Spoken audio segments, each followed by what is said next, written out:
Hey everyone, I'm Yvette Lloyd, host of Life Her Podcast.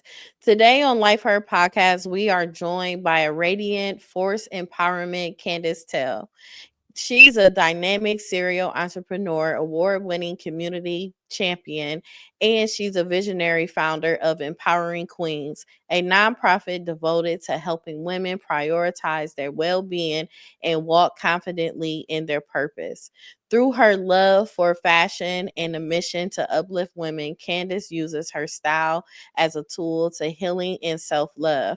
She is also the heart behind a consulting firm that she is going to begin to start pretty soon, and is a powerful brand created in the honor of her late brother that reflects in the commitment and the building legacy, confidence, and light. Whether she's mentoring young girls, launching creative ventures, or raising her incredible daughter, Candace lead by joy, authentic, and purpose. Get ready for it to be inspired by her journey, her heart, her vision, and her help of women everywhere to shine brightly and boldly. Hey, Candace. Hey, girl. What's up, girl? Oh man, living a dream. That's a blessing itself. Yes. Definitely. So we're gonna get right into it. So Candace, you've accomplished so much, award-winning change maker, fashion advocate, and founder of Empowering Queens. But before all the titles, who was Candace before the beginning of her journey? Oh man. Who was Candace? Candace was a lot, okay? I have lived a lot of life. I have been many things, but I was a young girl that was confused about the world, confused about myself, confused about who I truly was before the world told me who I should be. I lacked self-awareness, I lacked self-confidence, even though most people would have never believed that because I always been loud and bold, even struggling within. And I lack self-love. So like that's who Candace was before all of what you see today, which took a lot of work, like a lot of work behind the scenes. I bet. So because you're so vibrant, you know what I'm saying? Thank you you. will you literally light up a room, especially with your smile. How could you like give advice to someone that is lacking that in the areas, and how do you even just keep going and continue to be yourself even with life throw you a curveball? So I would say because I only speak from like my self experience. I may speak a little bit from things that I've learned, but I really go off of lived experience.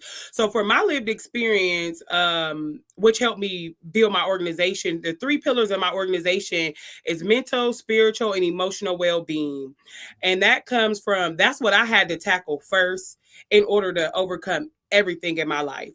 Once I figured out how to heal myself with different tools and different people, those connections and friendships and all those different things, that's when life started to shift for me. And the first thing I did was heal spiritually. I got invited to a church back in 2014 and it shifted my life. And even though I'm like not a constant churchgoer today, but those 4 years that I spent in church helped me build a relationship with God, that helped me build a relationship with myself, which helped me change the trajectory of my life. That is amazing. So, like, what inspired you to step into the world of advocacy and empowerment for women that, was there specifically of your turn point of life? Oh yeah. So I always known that I was here to help. That's what I have done my whole life. And even when I was not my best self, even when I was out here young and wild and free, I always was a helper. I always was a supporter. That's always what made me smile. But the shift happened for me in 2013. I was 27. I'll never forget. I was 27, and that's when I just got to a point in my life where I was like something got to shake. Like something got to change. Like I knew in my heart since I could remember that I was greatness. Even when I doubted myself the most, even when self-doubt and low self-esteem talked to me constantly, I still just always knew that God destined me for more. So in 2013, I was 27 and I was just like, I want different.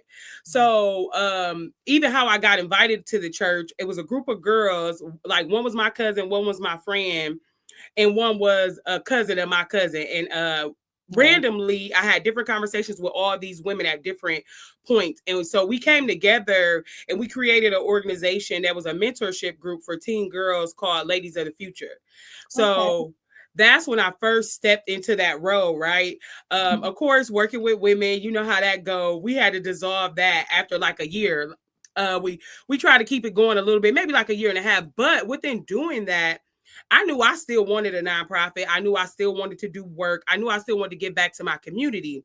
So I would mentor these girls every Saturday. We would pick them up every Saturday and pour into them. And I was still seeing some of the same behaviors. So once I was still seeing them same behaviors, I asked myself why. And I was like, because we still sending them home to broken mothers. Yeah. Because no one has programs for mothers. Everybody is creating programs for teens.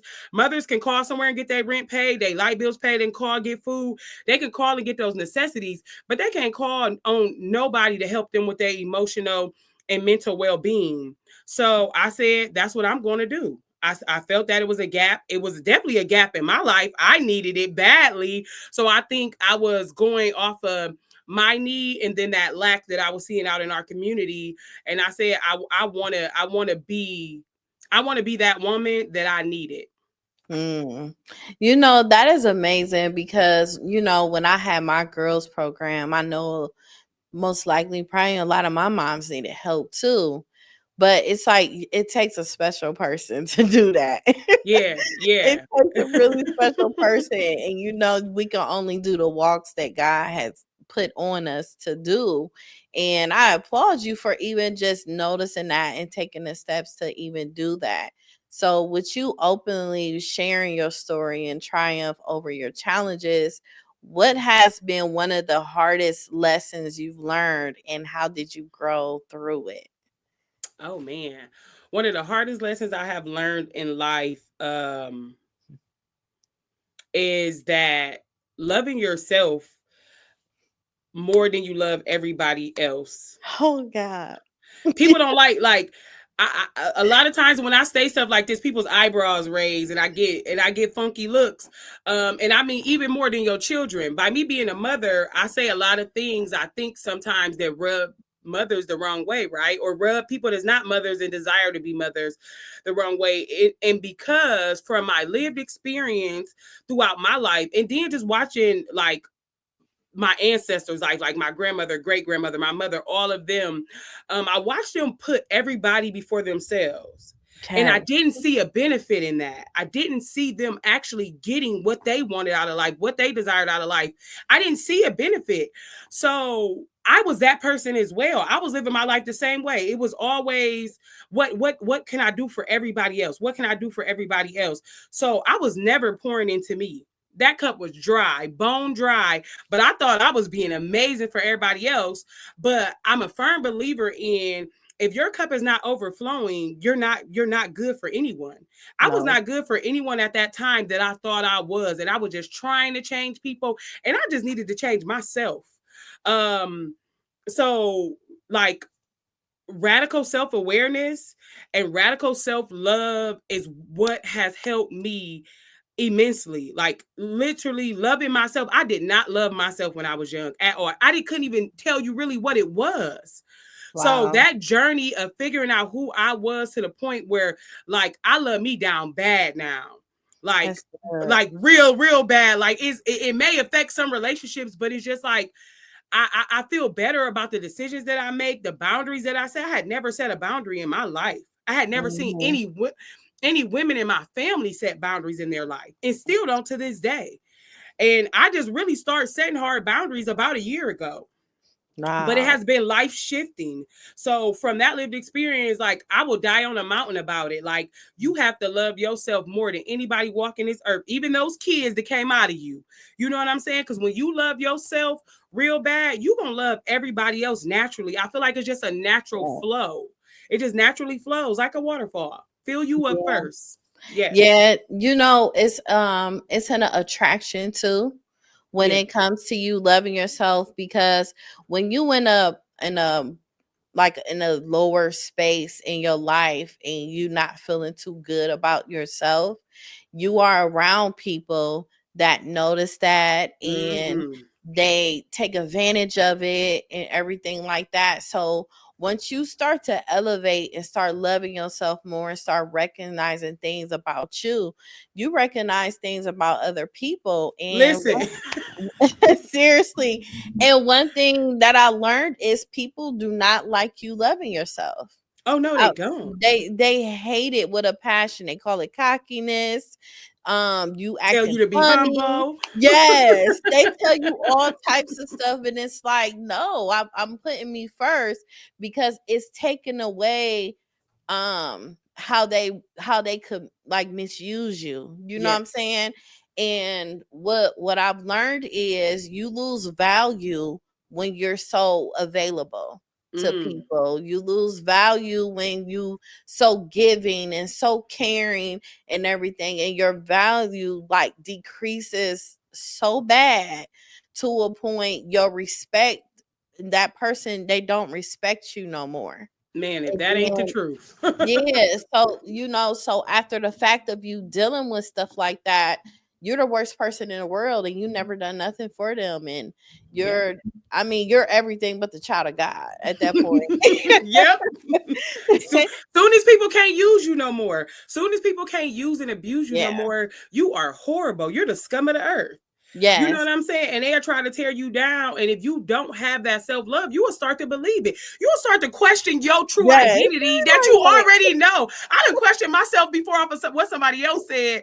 Then I had to check myself like, girl, is you crazy? Like, you know who you are. They don't know you better than you know you. But you got to make sure that you know you better than anybody. And when Yes. I was younger, I didn't, because I was still trying to Mhm. figure out who I was, because the world and my family and everybody always told me who I should be or who I shouldn't be.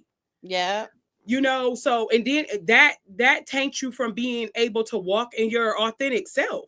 it If do. you doing or acting as what everybody say you should do or should be, like you following all these lines and not following your direct path, you're not living as your authentic self. And I made a vow to myself within these last 3 years that I will never not be my authentic self. It is what it is. You take it or leave it.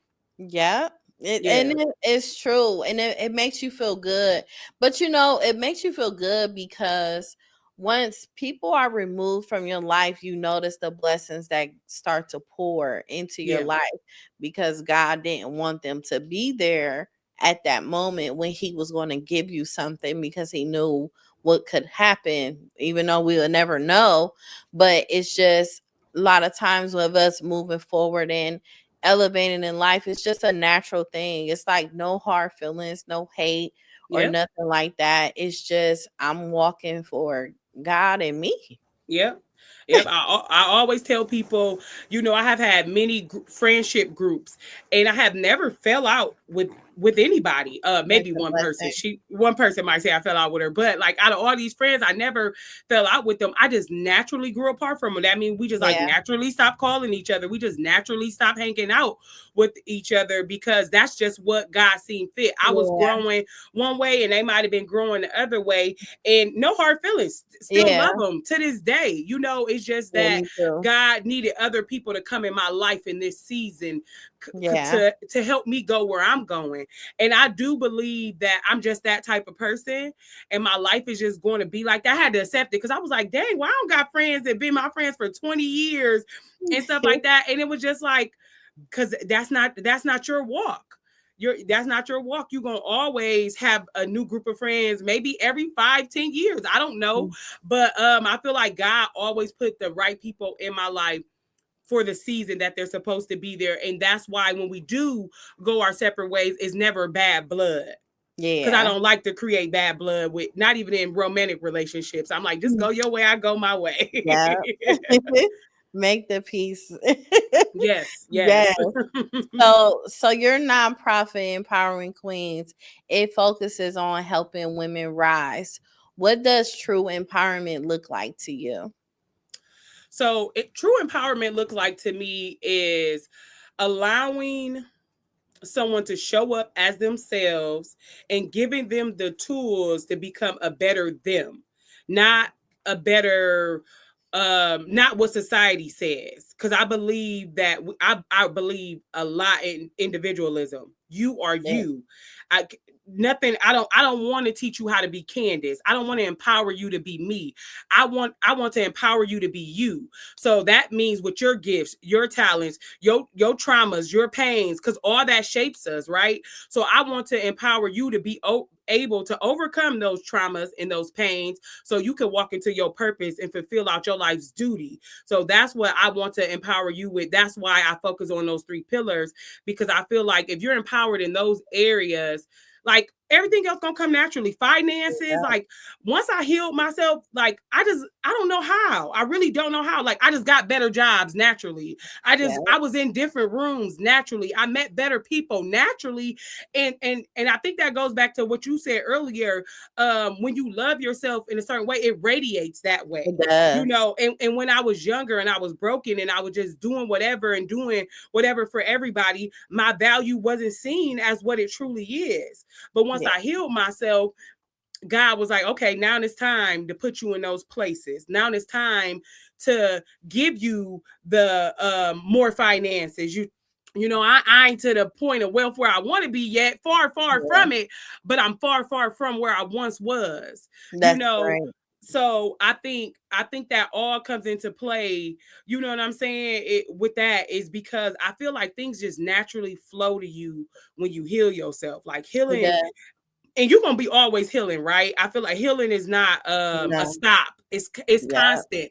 But if you do the work and you constantly doing the work, man, Yeah. it was so life changing for me, and continues to be life changing for me, because I'm always healing. Because I'm always reinventing myself. I am, but I love it though. I really do. It's a beautiful feeling and healing. Even with you having women understand that is it's gonna be hard. I know. I It's know. gonna be probably one of the hardest tasks because a lot of people don't they naturally give to people and they naturally do certain things because it's what society told us to do Yeah. or it's what they see on social media, things like that. So they think they're supposed to be that way. So tapping into yourself is like probably one of the hardest, most difficult things because it holds a lot of accountability when you do that. And you Yes. may not like certain parts of you that you didn't even know that existed. So when you working on yourself, you will, believe it or not, it comes with attraction as well. It comes with the attraction of friendships and even men, Oh yeah. because other people have certain aura to them, certain spirits in them that grasp them of the attraction of you at that moment when you're unhealed. But Yeah. once you get healed, you're not attractive no more. They don't attract you no more. So that's just it's just a level to it, and it's really not personal. I wish people won't take it as personal as the way they do, but it's really just on you. You know what I'm saying? And Yeah. it's so Yeah. good that you're gonna teach women that because it's so hard because we just been programmed into just one thing, Man. straightforward. Straight, like, and every day, like, I'm t- I feel like, God speak to me in so many different ways, and a lot of it is through social media. I know a lot of people don't like social media. I love social media because I use social media to my benefit. Like, so I learn so much and get so much, and I know, like, when it's certain videos that pop down my timeline and it's speaking to something that I'm having a conversation with God about, that's something God want me to see.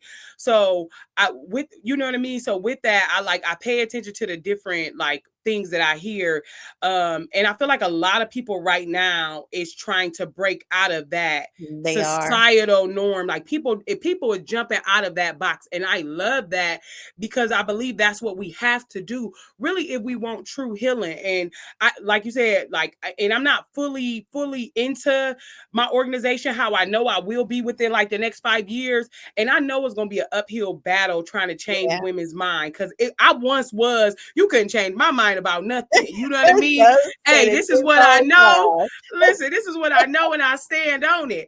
But now I'm just trying to look at it like, is that whoever that I'm supposed to impact in whatever moment it may be, whatever room I'm in, that's okay. I don't have, because I would, before, say I go to a room and it's 20 women in there and I feel like I didn't impact anybody. Like I would go home and beat myself up and be like, oh, well, maybe you shouldn't be doing this. Maybe people really ain't listening to you. They're not ready. Yeah. So now I ask God, I say, listen, every room I go in, I say, God, at least give me one. You give me one, I'm good. I know that I was there for a reason and I wasn't there in vain. In these last 2 events that I did, both times, one lady out of each one person. And I was feeling that way before the one person came up like, oh, was they really listening? Because, people talk and stuff. And I'm like, okay, maybe I'm not really engaging them. So I start to, go into that, that negative self-talk, like, okay, what I could have done different and all like that. And he sent me that one person every time. And I'm like, and I just say, thank you. You know what I mean? That continues to show me that he is real and he listening, because that helps me keep going, because I know that I'm supposed to be doing what I'm doing, and I can't let self-doubt kick it out of my mind, No, you can't. Even though you having self-doubt and you having those feelings, believe it or not, when you heal from every experience that you will have difficulties in, you'll be surprised, as the more you elevate, the more people can relate to you. It's like you a testimony for someone else that's struggling with something. Yeah. That's why I love like the things that I've went through in my life, because I can help someone that is currently in that situation at that moment.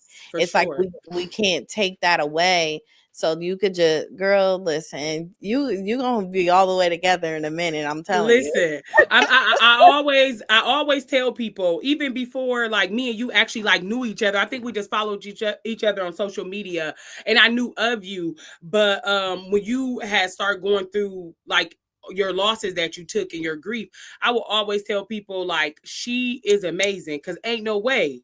Like, ain't no way she just still get up. And I know, it's human. So I know you was still dealing with stuff. But I'm like, she's still getting up and going after loss, after loss, after loss. Like some people will be in a loony bin. Oh yeah. So I literally was on my way. Yeah. But you made it through, right? You made it through. Yes. So I looked at that and I honored that. And that just showed me tenacity, and honestly, I will be honest with you, like, even not knowing your story internally, but just knowing it externally from like social media, I will use that as like courage sometimes. Like, hey, if she could get through losing her mom, then her husband, I'ma shut up. You know what I'm saying? Like, I'm going to shut up and I'm going to navigate through these hard situations. I'm not going to give up on myself. So you know what I'm saying? I'm telling you, like, from my personal stuff, like, you being able to navigate through it, even though it was hard, even though it's a constant thing that you got to navigate through, like, just that within itself, if it gave me courage, I could just imagine the other people that is giving courage, because it definitely gave me courage. And because I had to navigate through like the loss of my brother, that was a lot. But I'm like, hey, if she can navigate through all these hard things, because I'm that type of person. I believe in, if they can do it, I can do it. And I want you to believe, and I believe if I can do it, you can do it too. Listen, girl, whatever I can do, you can do. That's how it's supposed to be. Listen. And I'm like, so listen, that helps me get through hard things all the time, and seeing what other people can overcome. Because I just believe that's how we're supposed to operate. We're not supposed to operate in the spheres of like jealousy or nothing. When I see somebody getting through hard things and doing amazing things in life, I'm motivated. Like, let's go. Like, you know what I'm saying? Really, another Black woman? Oh, bet I got this. We got this. Like, And Yeah. I want somebody else that is in shoes that I once was in to feel the same when they see me. Like, Yes. okay, if she can make it through here, okay, I can too. Yep, I can too. Mm-hmm. And it's refreshing, very It refreshing. is. So speaking of just women uplifting each other and all that, like many women struggle with confidence and identity. What are some of the tools and practices you recommend for women to rediscover their worth? So I would say a couple things that help me. So release, I believe in releasing. So like for me it's journaling or writing. I always, even when I was young, wrote in notebooks, right? So I write somebody a letter in a heartbeat that wronged me. I will write a letter. I done wrote my mama letters that she had never see. You know what I mean? I done wrote a lot of people letters. So like releasing and just daily like getting your thoughts out, number one, right? And then doing those practices that you may feel are like childish or maybe feel like they're above you or like I don't want to do that, that's corny. No, do those corny things, like literally get in that mirror and talk to yourself. Like Mm, I literally put notes on my mirror. I had, excuse me, motivational sayings on my mirror, affirmations on my mirror. That stuff works. I don't care how stupid you think it looks. Like talking to yourself, that self-talk, just like those negative things you tell yourself, reframe your mind and tell yourself those positive things, and it truly honestly works. And I believe in, listen, when you look better, you feel better. Yeah, yes. I know it take a little work. I know it take a little time. I know you got them kids running around and them your priority. I know you got a job. I know you got all those things. But wake up 20 minutes earlier and do you a 5-minute face. Fix your hair. Put some clothes on, because literally, and I have lived and continue. Like if I and say I'm already having a not so good day, right? If I hate my hair or I hate the way I look, my day gonna be worse. Yeah. It just is. Now I could be, somebody could been and made me mad, but I look in that mirror and I love the way I look that day. I'm like, okay, cool. We can navigate through this. I'm about to you know what I mean? I just feel like, I really feel like you can navigate through so many things when you do have that self-confidence. And I don't want people to think that like the fixing yourself up is vanity. It's not. It's Mm, really personally, it helped me build my confidence. When yes. I was younger and I let the world take my confidence away, I always knew they couldn't take away dressing from me. I had that forever. I'm gonna put it on, and you can't take that from me. You can say I'm fat, you can say all these things, but you can't never say I can't dress. Yeah. So that's what would make me feel better. That's how I would build my confidence. Is like putting outfits on and going somewhere and be like, oh, you look cute, and I'm like, okay, cool. That's another little confidence builder. So by doing that, that helped me be able to have my own self-confidence where I didn't need those outer voices anymore. No matter if the outer voices were positive or negative, I just truly believed in me. So that's one thing. But the main thing, which I said earlier, is self-awareness. When Yeah. you become self-aware, it boosts your confidence, because you know your good, your bad, your uglies, your blind spots, your triggers. Once you figure that all out, you become confident in yourself, because you know you. I feel Yeah. like a lot of times we lack self-confidence because we don't truly know ourselves. That's We true. know who our mama told us to be, who our grandmamas told us to be, who our teachers told us to be, who social media tells us to be, who society tells us to be, but we never fully tap back into who we knew we were. I always tell people, a practice is to go back to your inner child. Like your inner child is your true self. If you could go back to that 5-year-old girl, what was that 5-year-old girl doing and loving before life started knocking her down? Because Yeah. that's how you get back in touch with your true self. And that's something that I'm actively doing this year, you know, when I'm doing this revamp of my life, my last year in my 30s, child. So Oh, yes. So I'm revamping, but I'm revamping by tapping back in to Candace, before Candace was a mother, before Candace ever had to work a job, before Candace was told she wasn't smart enough, before she was told all these negative things about herself, who she was and what she loved, and how did she identify herself. And that within itself is a confidence booster. Cause you go back to like, when you a kid, can't nothing dim your light. Can't nothing dim No. your light. Your mom tell you go get dressed. You gonna go put on a Mitch Mac shirt, pants, and shoes, and can't Yeah. nobody tell you nothing. With some Right? rain boots. Okay. And ain't nobody be able to tell you nothing. So you just gotta tap back into her. Like tap back into that love that she had for herself. And it's liberating to even be on that journey. I'm like actively being on that journey now, even with no matter what life is throwing me. Like when I think about that, I'm like, man, like, hey, she been the truth. She really, like, you know what I mean? And be Yeah. okay with saying that. Like, I used to be so uncomfortable with honoring myself. I Yeah. was so comfortable. That's me I dimmed my light all because the people time. told me I should. I'm Yeah. like, I dimmed my light for years. When I tell Me you all too. of my 20s and some of the 30s, because people said it was too bright. But not in Yeah. that way. People would, hey, if people condemn me, Yeah. they would do it quick. They would Yeah. do it so quick. Why you post that? You shouldn't post that. You shouldn't wear that. You should. I'll be like, oh Man, listen. And yes, when God you be told me, doing too much. it started off. I would never ever forget. I can't remember how old I was, but from that first time that somebody told me these words and multiple people told me these words was, you think you're better. From that moment, I dimmed my light because I never wanted nobody to think I was better than them, because I never felt that way.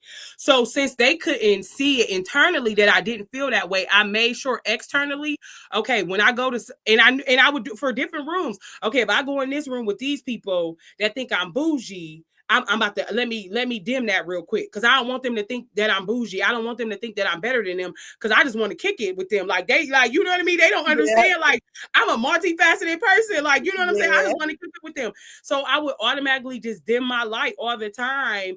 And I was just like, I can't do that no more. You know how uncomfortable and unhappy I Yeah. was doing that? I was miserable. I was miserable Yeah. doing it. All because of You somebody's lose opinion. yourself. Oh, Yeah, you yes. lose yourself, fall into a deep depression and everything. I've been there, done that. Yeah. It's a lot. So Yeah. you've mentioned fashion on so many occasions of that recent question.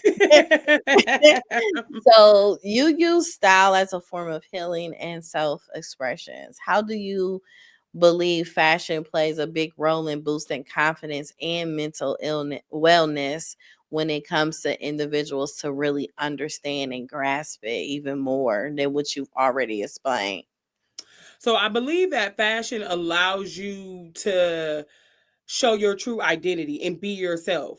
So fashion tells a story, right?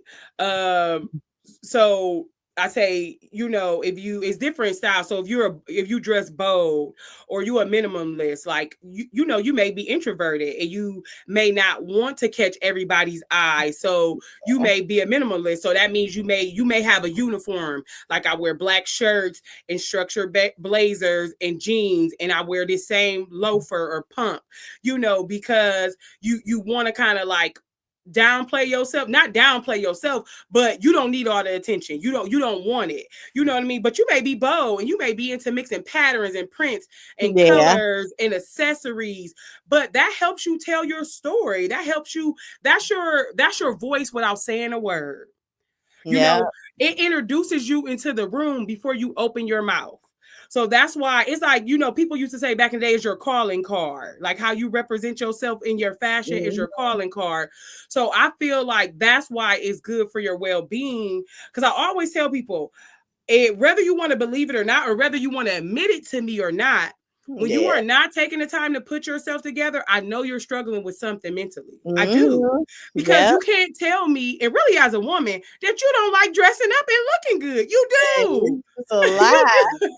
Hey, you do. You enjoy it. So when you just look disheveled and you look like you're not putting no interest into yourself, like I'm the friend that's gonna be like, girl, what's going on? I want to know what's going on, because my mind automatically goes to they struggling with something. You Yeah. know, and now I could do better with my delivery sometime on asking you this, but I automatically just think that you're struggling with something mentally, that you're not valuing yourself enough to show up as your best self. And I get that fashion is not everybody's thing. I get everybody can't afford a stylist, but you can afford a consultation for me to just give you a little bit of time to say, hey Hello. girl, let me, or a closet, you know what I mean, audit, let me come over and show you how to work with what you got, or let me show you how to put these pieces together because it's not your wheelhouse. Or even if you just get a styling or a consultation just for those certain events, when you go to these big events and you need to represent yourself as the true woman that you are. I always think of women that are like dynamic, powerful, dynamic, Yeah. brilliant, intelligent women.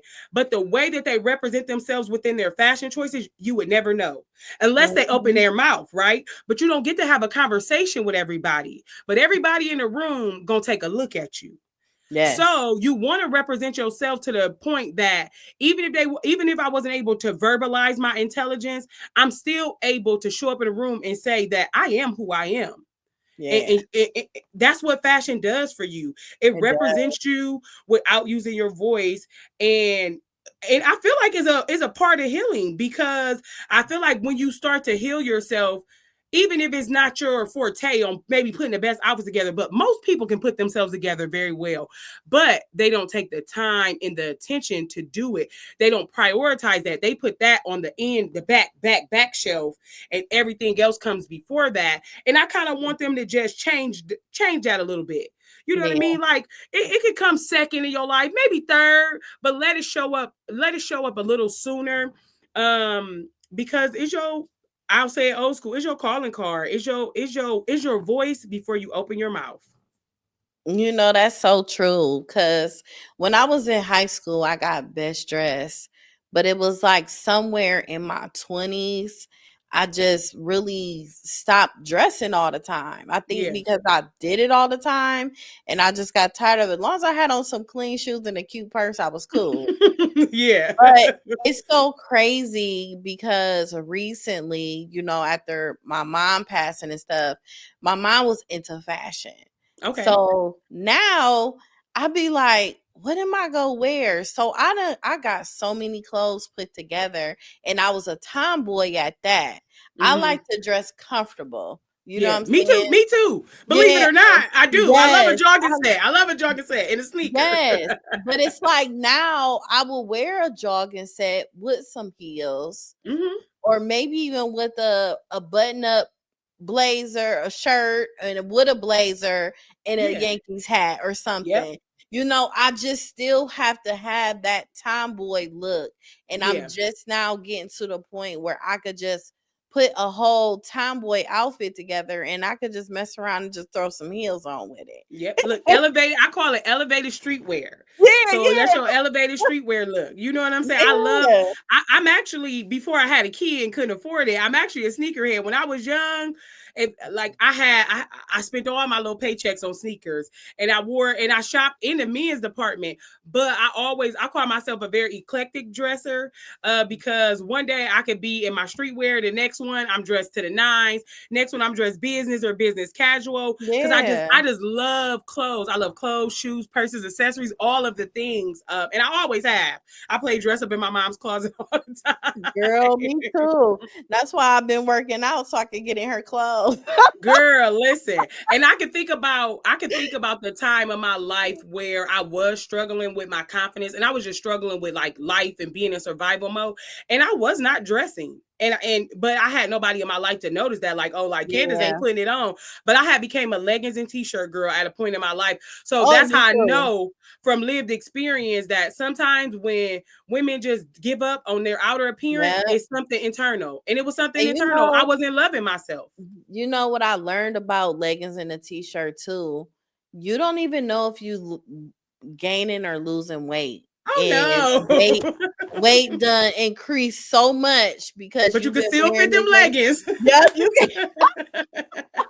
you can still fit them, and it's like, man, it's like, dang, because you know you go to fall into a whole nother, like I fell into a whole depression. I had gained so much weight, Oh Man, my girl. God. You know what I'm saying? And it takes over you, but it's like I'm not wearing blue jeans where I could button up and I could Right. go like, dang, it won't even go like this no more. It's like this.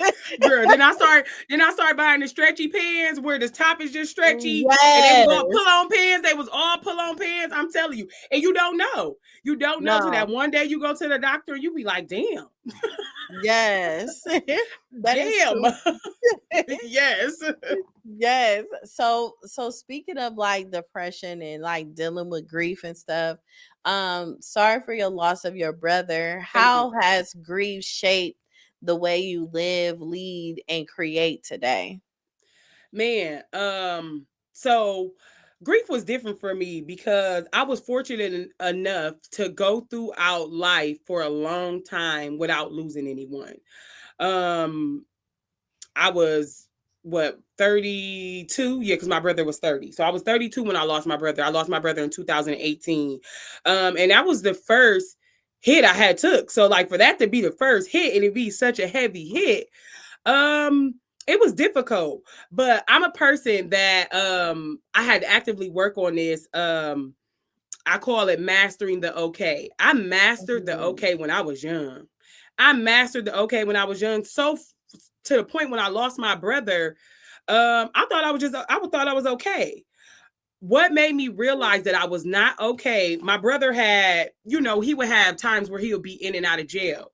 And before he died, my brother had only been out of jail 7 days, seven or 11 days, 7 or 11 days, I can't remember. Um, and so I was used to him being incarcerated. I'm used to saying like, oh, when he come home. So it was probably a year after he had died, and I would say that without even knowing that I was Mhm. saying that. And one day my sister was like, stop saying that. And I'm like, what? She's like, you keep saying when he come home. And I'm like, damn. I was like, I didn't even really fully process it as he was gone forever because I'm so good at mastering the okay that Yeah. I processed it like this boy was in jail. But unknowingly, I did not like the brain is so powerful. My brain and those protective factors that we build into ourselves did it on its own. I didn't have to do Oh yeah. nothing. No, My you brain, don't. my brain said, okay, we know how to master the okay. We gonna just act like he in jail.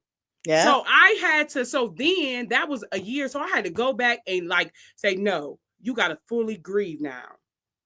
Go back through the full process and make it like it was the first day I got that call.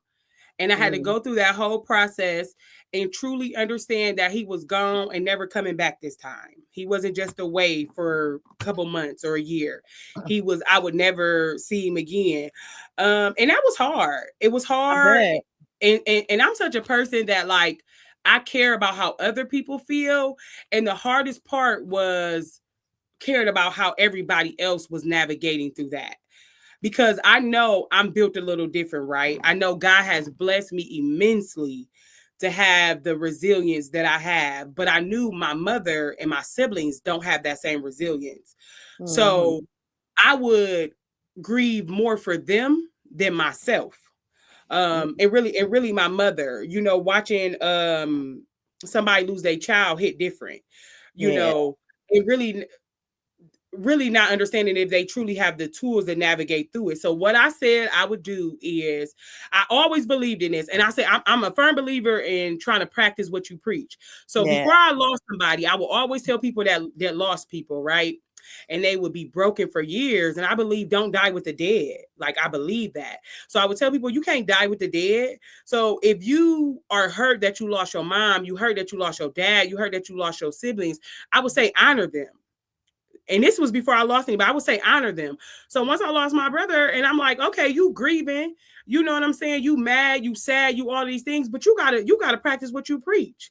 So Mm. I literally just within that grieving process when I had to re-grieve and I did well and I accepted it and I accepted that he was gone and I accepted that he wasn't coming back and I accepted his journey before we even lost him. I felt like I lost him a little bit, so I accepted all of that, but I went back to conversations that we have had, things that I know he valued within me and things that I value within him. And I said, I'm going to honor him. And so one thing that me and him had in common was we love fashion. We the best dress out of the kids, like, you know what I'm saying? Me and him put it on all day, talk about clothes all day. He steal my clothes, steal my shoes, never give them back. So, and then my brother could be in very dark places in his life, which I know he was, even if they wasn't told to me, and he would still smile. And his smile was contagious. And I believe that my smile is contagious. And I believe that, thank you, that both of our smiles brightened up a room. And girl, I will never forget, it was 4 a.m. And mind you, I was being in thoughts of creating a clothing brand. And I was like, okay, this clothing brand is going to honor my brother, because he would just think that was so dope. Like him looking down on me, he'd just be like, oh man, she created a clothing line. Like he would just think that was so dope.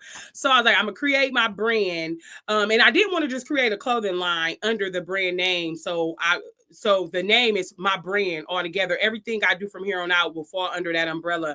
So 4 o'clock in the morning, I was up and God gave me the name Illumieight.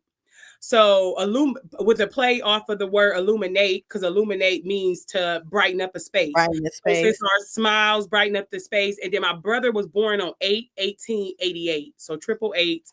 My daughter was born on the 8th, and 8 means abundance. So I want you to let your light shine abundantly. Like my brother let his light shine abundantly, even going through his darkest times. So that's what my brand means, and that's what it represents. So that helped me with that grief process, is by honoring him and doing something that he probably would have loved to do if he was still able to be here with us. That is so sweet. And it's so funny because it's so weird. So a lot of people that I've had conversations with that has lost someone, they we always do like a clothing brand or organization or foundation, like just different things like that. And it's such a healing journey when you do something like that, because honoring someone, it's like they still exist with you. And sometimes people be like, they're here with you. Sometimes that I don't think people really understand that's really hard to even just be like, oh, they're here with you, or they in the spirit and all that. That's difficult. What I'm saying? So having something hands-on of you having a clothing line and things like that, it just brings so much joy to you and brings so much pressure to a point. You about to dominate it. You know what I'm saying? You about to put on for it. It's like motivation. It's the same thing what I did with my podcast. You know what I'm saying? Yeah. Me and my mom was gonna start it together. You know what I'm saying? So a lot of that, it's a lot. That's amazing that you're doing that, and you're gonna find yourself. You still gonna have your moments because you're human. Oh yeah, for sure. But it's like it's something about when you experience death and you have the spirit that you have, you will like develop some sort of superpower. Listen, I'm trying, because I just want everybody to be okay. And I just think about like, I really, you know what I'm saying? I really just try to remember like all the good moments. That's why I take pictures. I always will. I love memories. Like, and so when even though it make me cry, but like when I just missing him, I go look at his pictures and I think about all the ignorant stuff he used to say to me, all the ignorant stuff I used to say to him, like in the encounters that we had. I always tell people this as a joke. Like I joke and say it, but my brother will always call me for a ride frantically. Man, somebody did something to me. Come get me. Like he the little brother. So we was his, like, I'm big sis. I'm his protector, even though he a boy. Like, don't play with my brother. So, my brother died Monday. He called me Saturday. It was like, come get me. I got gas money. I'm a trash talker. Everybody know I talk trash. So I'm like, you better have my gas money too, because he would never have the gas money. He would tell you he had the gas money. He would never have the gas money. So like, you better have my gas money. Girl, so I went and picked him up. We went over my grandma's house, and then I ended up dropping him off. When I dropped him off, he really gave me my gas money. And I always tell people I should have knew he was going to die. Oh, man. I'm like, I should have knew something was going to happen, because he have never gave me my gas money in his life. And he actually gave me my gas money. I couldn't believe it. And I didn't resonate it then, but like once he died, I was like, that's crazy. He really gave me my gas money. It's just those things you think it about. It be like that. That make you laugh. It make me laugh. You know what I'm saying? Instead of making me sad. But and I just, you know what I mean? And I just think about that smile. That's so anytime I'm feeling sad, I'm like, man, that dude was a clown. And we used to call him an angry bird. He always be talking trash about something, mad and talking trash, but then in the next breath I'd be like, oh, we cool, you know what I'm saying? And that was just our rapport with each other. So I just think about that, like, so I had to do something to honor him, because I'm like, I can't walk around grieving and sad but don't do nothing to honor him, you know. So yeah, I had to do something. So with you having a nonprofit and now you can do this fashion thing. So tell us a little bit about this podcast you're going to launch, because I'm putting it out there. Put it out there. Put me on the spot. Put me on blast, because I need it. I need you to put me on blast. The way you've been dragging it. Dragging, okay? Dragging it. I'm not dragging it no more, because I just don't want to operate in life anymore not doing what I'm supposed to do based off of fear. So and God have been giving me too many signs and just too many random people saying stuff about my voice. And the last thing that made me like be like, okay, Candace, quit playing. I go back to social media. God talked to me through social media, and I was watching a clip of something, and I had literally was just having a conversation with God about what's next, like what's this reinventing Candace looks like now. And it said your voice is your currency. And I was like, okay, that's that. Hey, that's you. You should have been said that. You should have been said that, because let's be honest, you know what I mean? So I was like, okay, I got it. So I'm starting this podcast. It's been on vision boards for about 4 years now. So, like, you know what I mean? Logo been made. You know what I'm saying? Episodes, I done wrote topics for episodes. So I will be launching this podcast. Vet is going to hold me near and deep to it. And the podcast is going to be Talk and Tell. So I'm gonna talk a little bit and I'm gonna tell a little bit. I definitely want it to be conversations. I love conversation. I love different outlooks on life. I love different opinions. I love giving my opinion. So we're gonna just talk about, I'm gonna give you all my opinions, my unsolicited advice, and we're gonna talk about life. That's yeah. Well, we ready. I ain't gonna say I've been ready, but I've been ready. Listen, I'm doing it. I promise. Because listen, I promise myself. Listen, I can't talk about the self-awareness and the self-love I have and not walk into my purpose and do the things that I'm supposed to do.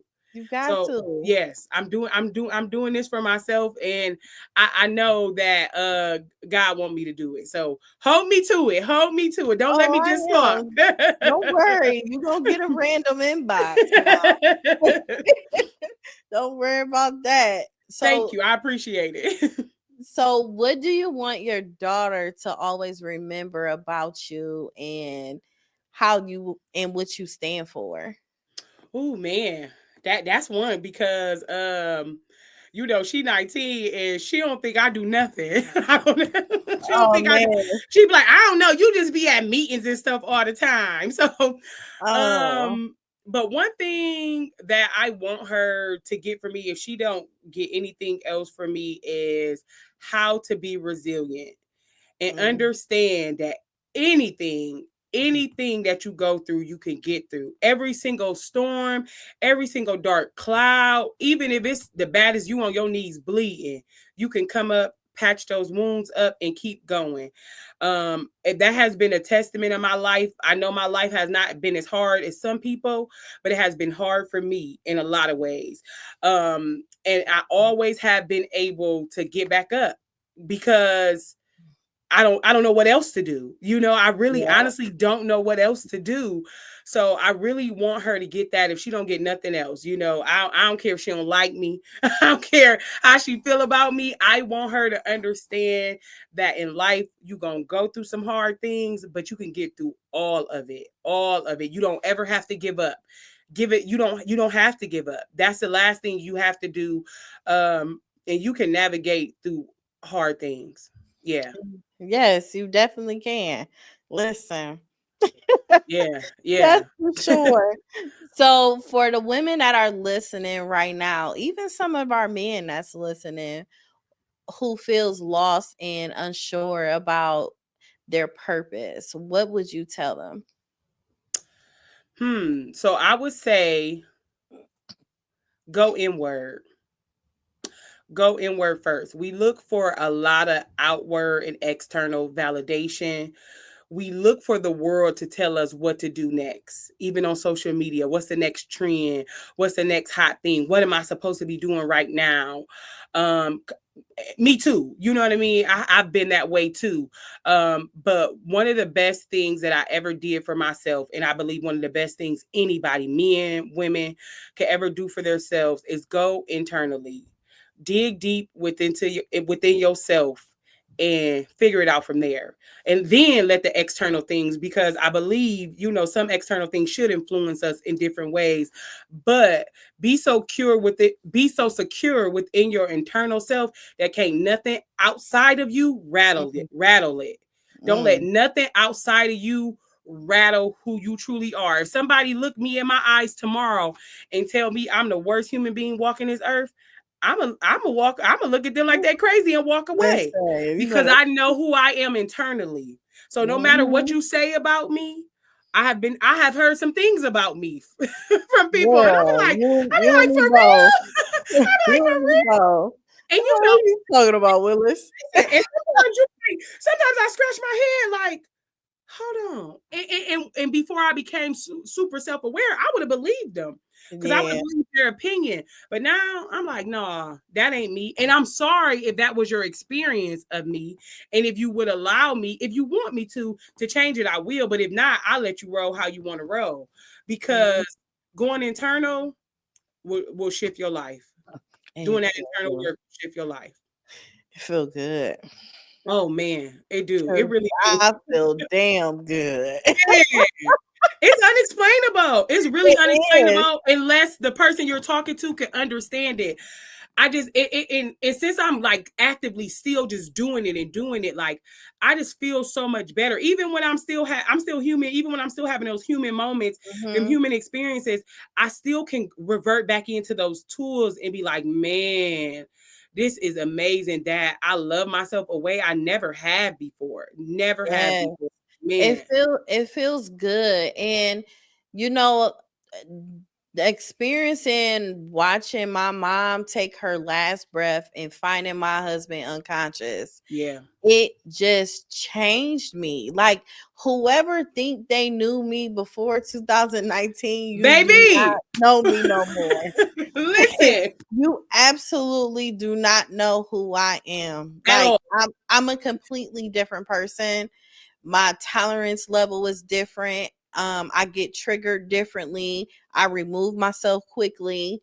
It's just so much that comes with it. And the way I see how life can be so short and can Man. be gone like literally the next day. Snatched away from you. Like, I'm not letting nobody take minds away from me. no. I'm not letting them take my energy or even convert me into a negative mindset, Yes. into depression, sadness, none of that. If Man, you in listen. my life and you start making me feeling that way, I will never speak to you again. Bye-bye. Yeah, I Bye-bye. won't. It's I too will not. it's too short, and It is. you gotta live. I'm like, I lived so much Girl. life not living. I lived the majority of my life surviving. I refuse. I No. refuse. I Mm-mm. refuse. I can't do it. I That's said, why I told you I'll be I done gave gone. survival too many years, baby. I Yes, gotta live. I can't do it no girl. more. That's why I said I'll be gone. Every weekend, Friday night, I'm gone. Like, Yes. I'll be I don't care if Experience life. I don't care if it's a 5-hour drive Yeah. and Yeah. not even a flight. I'm just making sure I go somewhere because it just changes you. It even changed me of dealing with the grief on how the things people say. Yeah. Um people will say some ignorant stuff, or people will say things that's unconsciously not knowing that they're saying Right. it. Like like they say, I'm sorry for your loss, but I'm here for you if you ever need me. Mm-hmm. Don't say that. Because it's just a natural thing to say. Yeah, Everybody it's a say it, so natural everybody thing to say it. say. And Yeah. but I feel like people should take precautions on certain things that they say when people Yes. are in those moments, because you may look at that person like, I do want you to be there for me. I do want you to check on me and everything. But it's like when the first 2 weeks of a death and the 2 weeks after burying them, Yeah. everybody goes on with their life. Disappear real quick. Yes, We and didn't you even. I can't. didn't even have 2 weeks after my brother died. They was gone, girl. They was barely Yes, there. And to be honest, that made the death harder. I'm gonna be honest. Like I grieved right. him, but I grieved the people that didn't show up for me. Yes, Oh man, I was mad. I had no one but Oh, my cousin Nicole. That I didn't have nobody really. It's and like my mom and didn't have nobody. That hurt my heart. yeah, I was it's like, but "Where's all you these can't. people?" No, but you can't be mad at them. No, you can't. I You can't. can't be mad at them because they have their own life, their own Yep. experience, but it will come a time when they experience it too. You know Yeah. what I'm saying?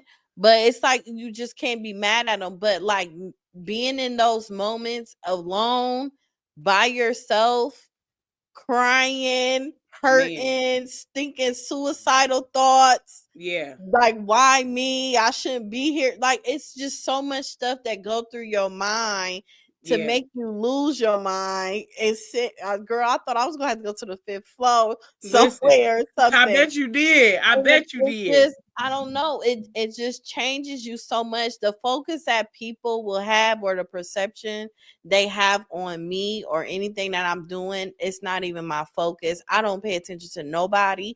I don't No. care what they doing, where they going, nothing. I barely even scroll on social media.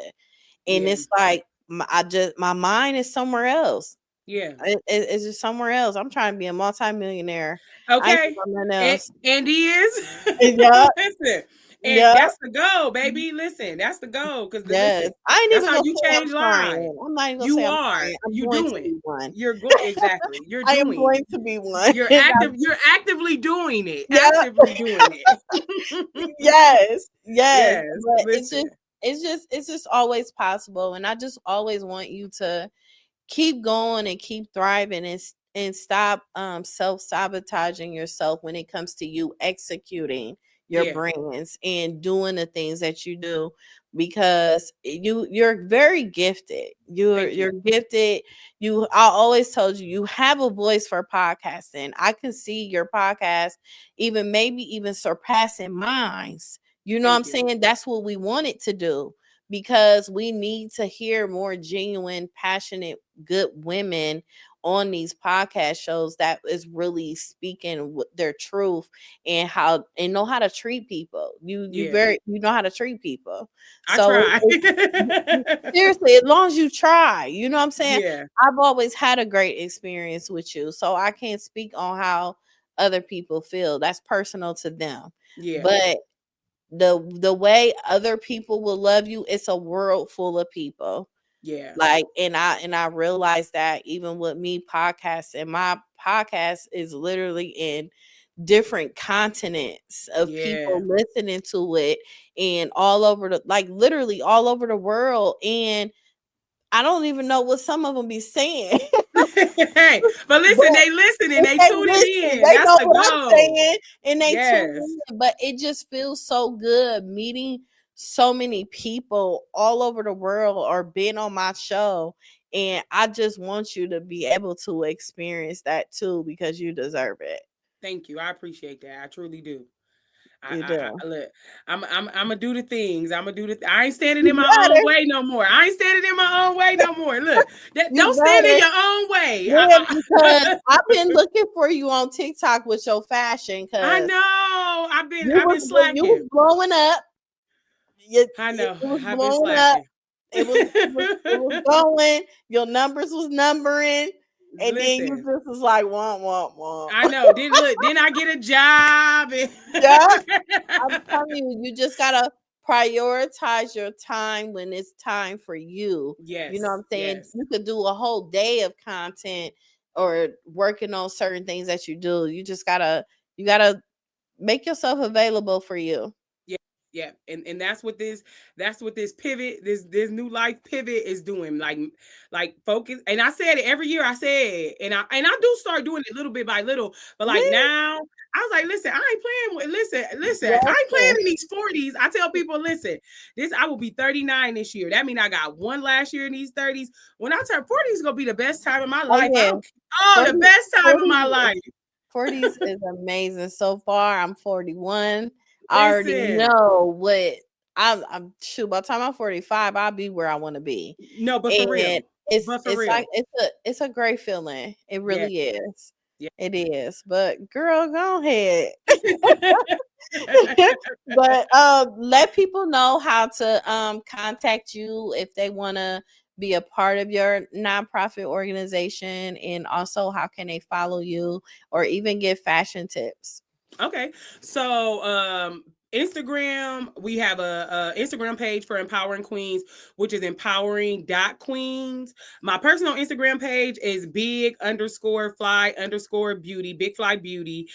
TikTok, I'm big fly beauty.